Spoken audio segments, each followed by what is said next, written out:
मित्रों, जैसे कि दिन के बाद रात होना निश्चित है, ठीक उसी प्रकार से ये भी निश्चित है कि जिसने भी इस मृत्यु लोक पर जन्म लिया है उसे एक ना एक दिन मरना अवश्य ही है।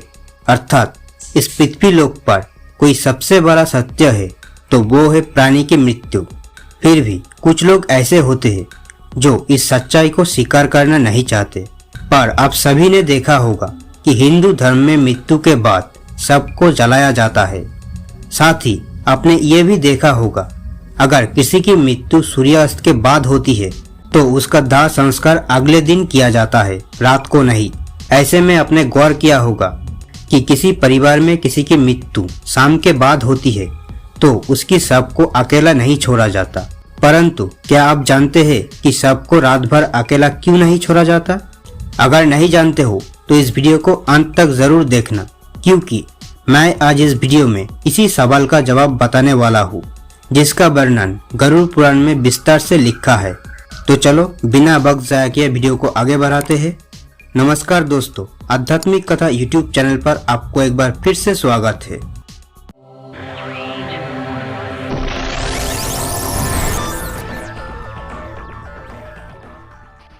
मित्रों, हमारे हिंदू धर्म में मृत्यु के बाद सबको अकेला क्यों नहीं छोड़ा जाता, ये बताने से पहले हम आपको ये बता देते हैं कि कब अथवा किन परिस्थिति में सबका अंतिम संस्कार नहीं किया जाता या फिर कुछ समय के लिए टाल दिया जाता है।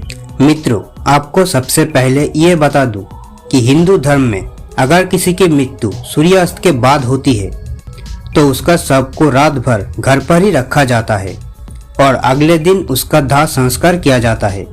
इसके अलावा अगर किसी की मृत्यु पंचक समय में होती है तो उसके शव को भी कुछ समय के लिए घर पर ही रखा जाता है और जब पंचक काल समाप्त होता है उसके बाद ही उसका दाह संस्कार किया जाता है। क्योंकि गरुड़ पुराण में बताया गया है कि अगर सूर्यास्त के बाद अथवा पंचक समय में किसी मृत शरीर का दाह संस्कार किया जाता है तो उसे मोक्ष की प्राप्ति नहीं होती।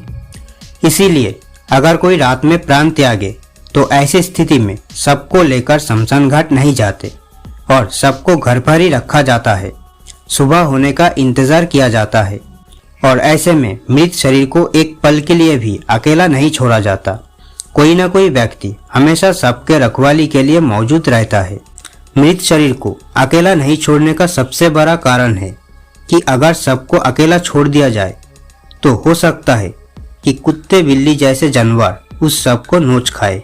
और गरुड़ पुराण की माने तो ऐसे में मृत आत्मा को भी यमलोक की मार्ग में ऐसे ही पीड़ा सहनी पड़ती है।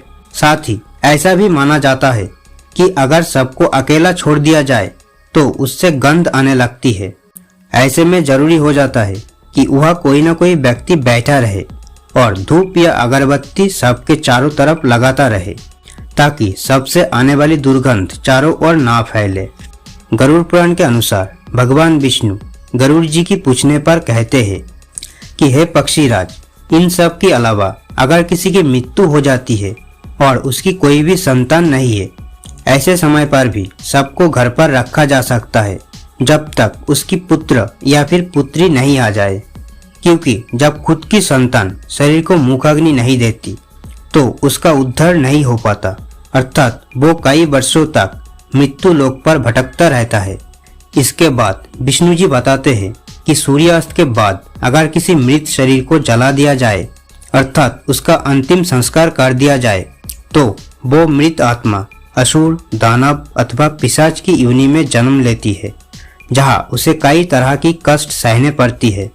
और यही वजह है कि हिंदू धर्म में रात को अंतिम संस्कार करने से मना किया गया है।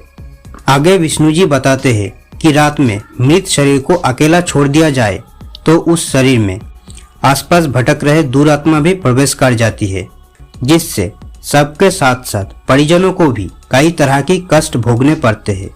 साथ ही ये भी बताते हैं कि सबको अकेला इसीलिए नहीं छोड़ा जाता क्योंकि मरे हुए व्यक्ति की आत्मा वहीं पर भटकती रहती है और अपने परिजनों को देखती रहती है। कहा जाता है इंसान के मौत के बाद शरीर से आत्मा निकल जाता है और इसी वजह से उस मृत शरीर में कोई बुरी आत्मा अपने साया, अपने अधिकार जमा सकता है।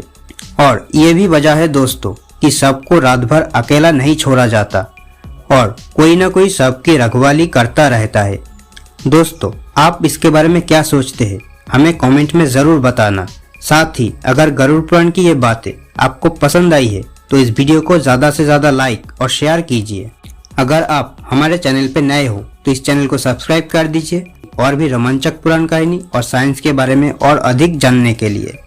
और साथ ही बेल बटन को प्रेस कर दीजिए ताकि अगले वीडियो की नोटिफिकेशन आपको सबसे पहले मिले। तो आज के लिए बस इतना ही, फिर मिलते हैं अगले वीडियो पे। तब तक के लिए शुक्रिया। जय हिंद।